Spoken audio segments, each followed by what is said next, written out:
National Weather Service in Pittsburgh has issued a severe thunderstorm warning for Quincy County and East Central Ohio, northwestern Monroe County and East Central Ohio, southeastern Muskingum County and East Central Ohio, Noble County and East Central Ohio, until 9:30 p.m.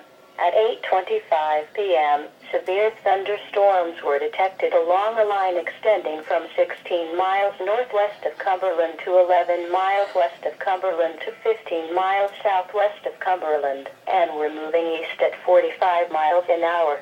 This line of storms is capable of producing damaging winds in excess of 60 miles an hour. Locations impacted include Cumberland, Cambridge, Bell Valley, Wolfront State Park, Byesville, Caldwell, Dudley, Sarahsville, Salt Fork State Park, Senecaville, Old Washington, Seneca Lake Park. A tornado watch remains in effect until midnight Monday morning for East Central Ohio. This line of storms has produced widespread wind damage. Move into a sturdy building and avoid windows.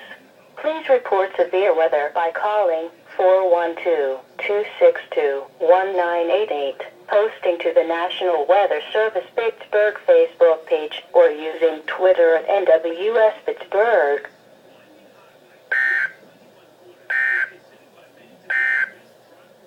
Now looking at the weather.